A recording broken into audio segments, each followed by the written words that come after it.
This is A Year in Europe, Episode 3. In this episode, we'll talk about our travel plans for Paris and Western France. We'll also have a review of the book, Almost French, by Sarah Turnbull.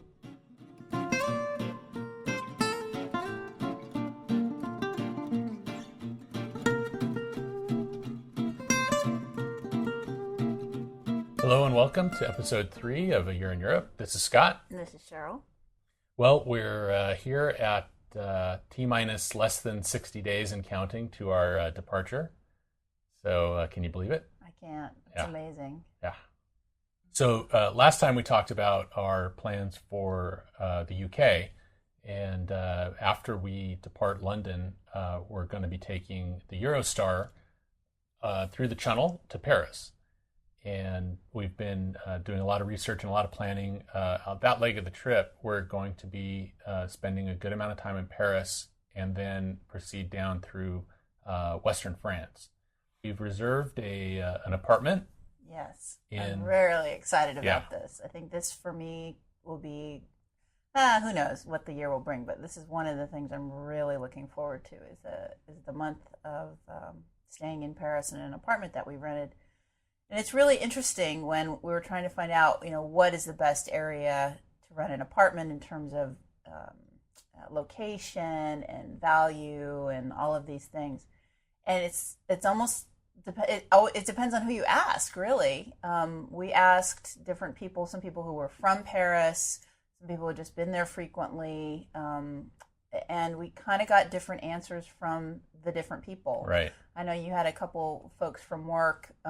One guy who recommended one thing and another guy recommended another, just depending on what type of personality maybe or what type of things you like to do. Right. So I thought that was very interesting. Yeah. But really, you ask 3 different people, you get 3 different answers, Exactly. kind of. Yep. So we'll be staying in the 15th, right. Which is left bank, but not, I think, real posh or expensive like the Saint-Germain area or some of the other not spots. Real posh or not okay, as good. I think you're okay. Okay. I think it's a little bit more of a not I don't know, working neighborhood, but a lot of I think it's a more of a residential neighborhood. Yeah, residential. Less touristy is kind of what we were after. We're more, again, kind of trying to find a way that we can, become temporary locals in Paris and kind of everywhere we go. And we figured this was a good way to do it instead of, staying at a hotel or staying at, some other kind of typical boarding kind of arrangement. We decided to rent an apartment to kind of have that freedom to do kind of what we wanted to do whenever and this kind of thing. And I think most people, when they go, again, for convenience sake and then because it's closer to things that they want to see, is like the Latin Quarter area and some of these other, which we really considered, but we just happened to be that the apartment that we found, we felt kind of held everything that we wanted, price-wise and size-wise, and wasn't on the 5th floor without an elevator. Yes, good type point. Of thing, which I think we could have gotten something cheaper if we were willing to do that, but didn't quite feel like we wanted to put up with that. Yeah. So I think it'll be a good mix. Typical. Yeah. So that on one hand we're going to be seeking to fulfill our objective of being temporary Parisians while we're there, going to small markets and going to little cafes and these kinds of things and just kind of living life there, right? Which I think will be a challenge since I think you had high school French. Yeah. I think I took 6 weeks of French in elementary school. Right. No, we're in trouble. We're in trouble. Yeah. I think. I think the thing that we have to remember as well is that almost everybody in Europe speaks English. So that's what everybody says. That's what everybody says. Now. But my caveat is, I know. My caveat is that, but they still expect you to try and communicate in their language. They don't want you to come up to them without some rudimentary try in your phrasebook French, I think, to at least try and communicate in their native language. Real briefly, I'll tell you that I was surprised. I told you the other day I was surprised by my own cultural snobbery when I had occasion to call the French embassy to ask them a question. And I got the little phone tree, and this is the one in San Francisco here. And to my own later horror, but it's an absolutely true emotion, is that when the recorder came on, it was in French. And my first thought was, what the heck are they why is this in French? We're in America. Shouldn't this be? And I was just like horrified by my reaction in some ways, because it was like, oh, well, I am calling the French embassy. That's a little right. Cultural sensitivity, but your own jingoism can kind of back up on you. I'm ashamed. I know. Well, I know you love me with warts and all, so That's I just right. want to be honest with you. That's but, right. And it turned out to be the best experience you had calling any of the embassies that we've talked to. We'll talk about in later episodes Yeah. why we've had to call many embassies and try to find some travel information. But I had occasion, as I say, to call the Spanish, the Portuguese, and the French embassy, and and the Swiss. And I actually called the French last because I was really nervous that they were going to be mean to me. I guess it was this cultural stereotype. And the other embassies, I can't say that they were necessarily full-on rude, but they just obviously had no caring whatsoever to kind of help me. I mean, they were just, it was like a game. How quickly can I get this person off the phone and in a manner that isn't just purely just hanging up as soon as I say hello. Whereas the French they rocked. They were so sweet. The guy I called didn't know, but he's like, you know what? My name is Jeremy. Call me back in 45 minutes. The person who knows this will be back. And when I called back, I got right to the visa people that I needed to talk to. And she was a sweetheart and went out, and she wasn't sure either, but found out for me. And it was just a real a pleasant consulate experience, which my other phone calls had not been. So there you go. Another stereotype blown apart. Exactly. Well, on the flip side of our experience in Paris, we also want to see every kind of tourist thing that we can possibly see there as well, within reason.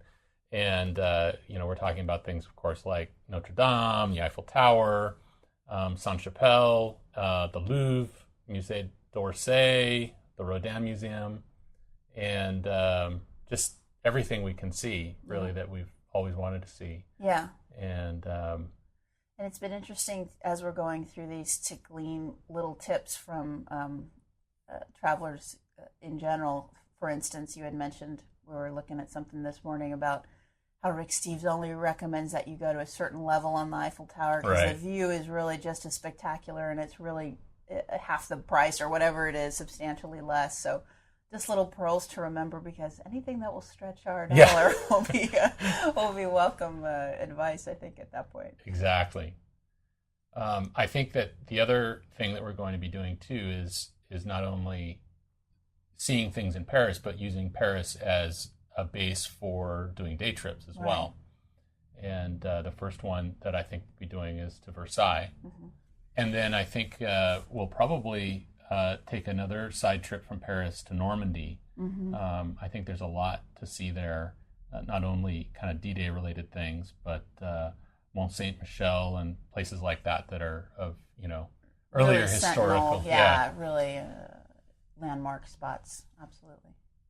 Yeah, I think that was the other thing that we needed to decide, because of this idea of using a major city as a base and these day trips out, because realistically we can't travel and see everything. So using something as a central base, which we'll use in other areas, well, I think we'll do that in Madrid and in Portugal or in Lisbon. Well, and I think that it's going to become kind of essential for us to use our time more efficiently. Now that we've learned some other things that, again, we'll talk about in a future episode. But we won't be able to spend quite as much time in France as we had originally anticipated. So we'll be moving a little more frequently, I think, than we were originally planning. But so I think another day trip we'll take is to Brittany, which is supposed to be beautiful. And we'll I think there's a lot of kind of medieval towns there. There's a lot of Celtic influence and things like that there. So I think it's kind of another distinctive region that would be interesting to see. Definitely. One question that we're wrestling with. It's not a question. I think it is. It's not a question. I think it is, because I don't know. My love, I know you want to go. Well, so why are of you course, torturing part of me yourself? wants to go, but the other part thinks it's frivolous and unnecessary, and, You know what? and typically So American. what? You well, wanna go, all right, so do we're it. talking about going to Disneyland. Paris, right?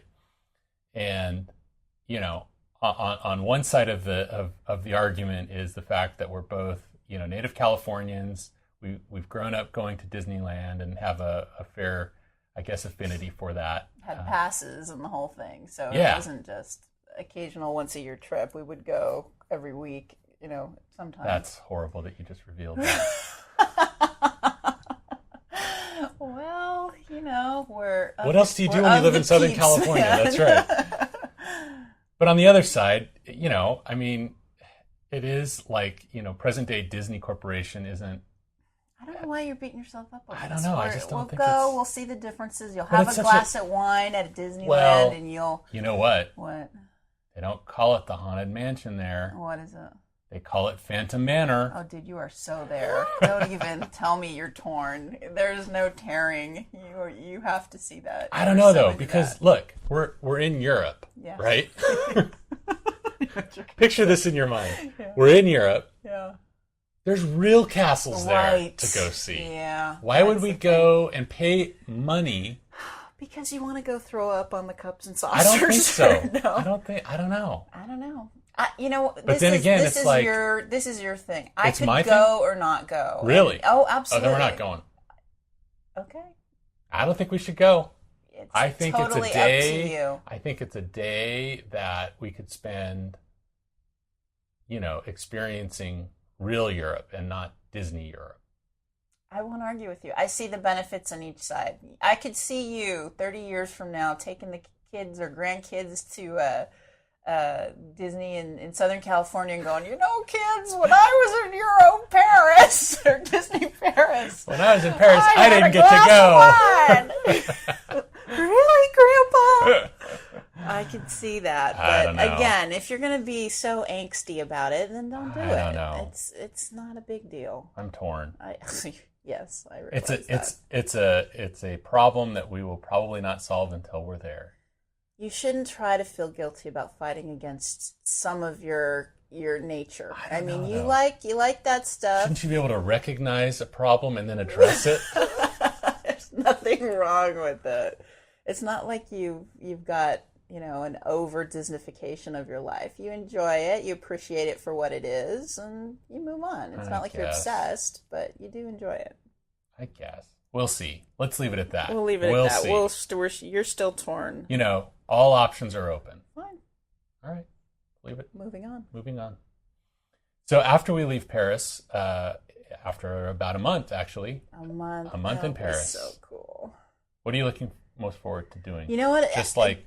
Just the living part of it. I mean, in terms of going down to the bakery and getting your croissants and going down to the cafes and just having a coffee and watching the people walk by and just all of that. Yep. Nothing really big. I mean, of course, the monuments and all of those major attractions I'll love to see, but just to get the feel and the vibe of the city and just to walk through it and get a sense of the history, and that's what I'm really looking most forward to. Yep, me too. Yeah, definitely. I think it'll be cool too because, at that point, we will have been, every week or two moving through Great Britain. And it'll be nice to kind of pause for a moment in time and just kind of hang out. And we're still going to be moving somewhat. And it'll be interesting to see how many of these planned day trips we actually do, Disney aside, what we're going to feel like doing. Because, as you say, 6 weeks of traveling pretty nonstop, we might want to relish. I mean, not that we're late sleepers or anything, but we might want to just a lazy day. Oh, no, we're getting up at 6:30 every morning. I know, Mr. Military man here will probably get us up at dawn every day. But that's right. To take it easy at that point, because again, I mean, the whole idea behind the trip is to slow down and to appreciate and to relax. Yeah, but there's real castles to go see. Exactly. There's always going to be a tension about, you know what, you don't know when you're going to get back here. You better get and look at something. That's right. Know. But we'll see how that works I'm sure that we will kind of, spice things up every now and again by doing something like that, and then just need to kind of recuperate or whatever and take it slow. Yeah, and that'll be the tension throughout the whole trip. Yeah. So that we don't constantly feel like we're being, You see tension, I see opportunity. Okay, excellent. Well, so again, after we leave Paris, we're going to proceed south, and we're going to visit the Loire Valley, which is, again, supposed to be like the home of the real Sleeping Beauty castles, which is your point. That's what I'm talking about. To my point. And it's one of the most popular areas for tourist visits, and I think we're actually be going there in November-ish, more fall-y kind of weather. Yeah. So I think some of that will have died down unless they have freak winter storms or something. So hopefully it will be still pleasant enough to enjoy. Yeah. And then from there we're going to spend a few days in Loire, and then we're going to move further south to Dordogne, which is another picturesque region with lots of Well, you've recently added this, and just because some of the research that you have done really kind of turned your crank about a lot of the well, for a couple of reasons. The valley played a major part in the 100 Years' War. So like Castelnau is one of the big castles there that was a key kind of fortress in the area that was part of that conflict. The other really cool thing I think about Dordogne is the fact that it has tons of Paleolithic sites and lots of caves and cave paintings, like Lascaux, and just a lot of different caves that have been preserved. And some of them, they don't really let you in the original one anymore, but they have recreations that are supposedly exactly like the original. And then there are other ones that you can go into the original caves and things too, because they've wanted to preserve them. Sure. Yeah. So it'll be really cool to see a lot of these things that I've read about for a long time, and I think that's a great example of taking advantage of an opportunity. You're right there. Exactly. If you're gonna go see Disney, you might as well go see. That's what I'm saying. Why would you do? Yeah, I mean. My gosh, it's crazy. I know. Gosh. All right. So after Dordogne, we'll probably we'll travel through Bordeaux, which is basically right there at the mouth of that valley, and we will then at that point leave France. We'll be heading along the southwestern coast, heading towards San Sebastian in Spain, and we'll then kind of kick off our Iberian leg of the trip to Spain and Portugal. We'll be swinging back through France, but probably not to stay. In transit to other areas of Europe. We thought we would be able to spend more time there, and actually we'll probably be able to dip back into France at a much later part of the trip when we're kind of in the Black Forest region of Germany. We'll probably dip back into see Alsace. Oh, that's right. But that's pretty much the plan of record at this point, and I have to say that it's definitely one of the things that I'm looking most forward to, and so can't wait. Yeah.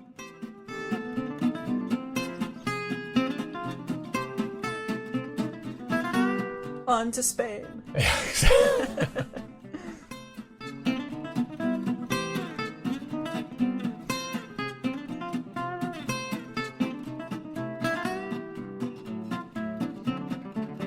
Next up, we have a book review, and Sheryl will be reviewing a book about Paris and France. Yeah, it's a very, I think, apropos, book for this particular podcast. Very good book in general, called Almost French by Sarah Turnbull, subtitled Love and a New Life in Paris. And Sarah is a Aussie journalist who was a TV journalist who, I think in the early 90s, maybe late 80s, was traveling through Europe on her own, doing kind of independent stories or whatever, and crossed paths with a Frenchman who took her fancy, and he invited her to come stay with him at some point in her journeys, and she took him up on it, and apparently this wasn't a common thing for her to do either, but she really felt that this was something that she wanted to pursue, felt a connection, I guess. The long and the short of it is she ends up moving to Paris, moving in with this guy, and in the end they get married. But for most of the book, they are living together as a couple. and I think she really confirms a lot of, kind of a little bit of Aussie stereotypes in that very open and kind of very friendly and kind of on the louder side. And she herself sounds like she was a little bit bohemian, with the kind of person who'd probably be running around in the Birkenstocks and the hippie kind of vibe. And she establishes that identity so that she can contrast really what the difference between her persona and this guy that she's coming to live with, who is very quintessential Parisian, very very put together and very proper, it sounds like, in a lot of ways. So it made for an interesting tension. But the thing that I think really explains most of the book's viewpoint, I'm going to steal this from the Washington Post Book World, quoted, that it's a love song to Paris and France, yes, but a love song in a minor key, which really, I think, puts it all together, because she doesn't just effusively talk about the picturesque cafes or sunset, in Paris, or these kinds of things. She mentions some of them, and certainly those are some of the reasons why she falls in love with the city. But she also really focuses on her struggles, really trying to fit in this culture. And a couple of the things that she brought up really stuck with me. And I think the first thing is this idea that the French just encompass every part of their life as a love of beauty, so that it extends to, as soon as you walk out the door, you are expected to be part of a world of beauty, so that you walk out made up to look pleasant and to look lovely to the rest of your fellow Parisians. You see, this is a great idea. Yes, I'm sure. And it's both ways. It's not just the women. And I told Scotty the story that really cracked me up was when she wanted to run down, they were running down one morning to the baker to grab something, just the morning croissant or whatever. And she threw on her pantalons de jogging, her sweats, and her boyfriend was horrified. He couldn't believe she was going out in public in sweats. And she's like, well, what's the big deal? We're just going to the baker. And he was flabbergasted. He didn't know how to explain it. So he finally says, but it's not nice for the baker. Just really explaining that you are a blight on this picture of beauty that everyone here is trying so hard to maintain and create. And then just one other little quick story that really illustrated that for me was, she says that when they went on a overnight, or they went on a trip somewhere, and he didn't like the pictures in the room, the paintings that they put up, the stock paintings that they put up in the room. And he literally, goes to the bathroom, she comes back out, and he is pulling the pictures off the wall.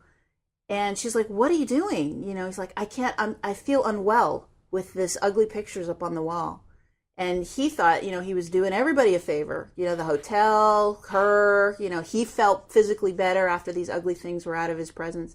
So just a very kind of fine sense of really trying to make your surroundings, yourself, everything beautiful, because it makes you feel better and will help your well-being, which I thought was a very interesting thought. The other thing that she touched on in terms of just the general vibe of the city is that it tends to be a fairly conservative city, which I thought was interesting. You think of kind of French radicals or that type of thing. But how she explained it was, for instance, she was at a cocktail party where no one would go up to someone else and talk because they hadn't been introduced, or the host or the hostess hasn't come in and kind of done the proper introduction. So everybody was just talking to their spouse and no one else. And she, an Aussie, thought, well, what kind of party is this? So she goes over, pulls out the liquor, starts serving everybody, and everybody's like turning to her horrified about, totally break of etiquette, and what a brash, gauche thing to do. So she was continually struck by that very kind of social conservative constraints. But at the same time, she found that raunchy kind of sex humor totally appropriate in every situation, even with kids, in the presence of children, kind of a thing. And that's always kind of an appreciated side of it. So it's a very interesting tension between a very social conservative, but then also this kind of raunchier side of things, which I thought was interesting. Also, this idea that the Parisians really feel that, or the French really feel that their country is not so much based as a city-based culture, but a country-based culture. That all the Parisians, a lot of them leave the city on the weekends and go to their seats, their homes in the country where their true heart lies. Mm-hmm. Even though 90% of the time or whatever, everybody's in the city, the mindset is that the heart of the country is still in the countryside. So it was just a really interesting read. I have to confess I was a little intimidated reading it because it gave, I mean, obviously she writes about situations that stood out and situations that are probably not always typical for every person that comes. And I think for us, it's going to be a totally different situation. Now I'm worried. I know, I can tell. A totally different situation in that we are not trying to fit in with other Parisians. I mean, we know our place. We are tourists who have, yes, thoughtfully left our white Nikes at home and our, our tube socks, but we are essentially tourists who are there at the mercy and grace of the people who are there. And we'll do our best to look good for the baker. Exactly. I think that's the summation of our attitude at this point. But yeah, I mean, I think it served to be a little intimidating to me, but I think in the end, I came to that conclusion that we'll just have to try not to upset the aesthetics of the place too much. It was a very good book. I liked it a lot. And the title of the book? Was, again, Almost French by Sarah Turnbull. And we will put a link to the book up on ayearineurope.com. Well, that's it for this episode of A Year in Europe. Please stop by ayearineurope.com where you can read a book review that I'll be posting for Notes from a Small Island by Bill Bryson. You can also drop us an email at podcast@ayearineurope.com. We're looking for your feedback, questions, recommendations on things that we can see and do while we're in Europe. Thanks again for listening, and we'll see you next time. Au revoir. Bye-bye.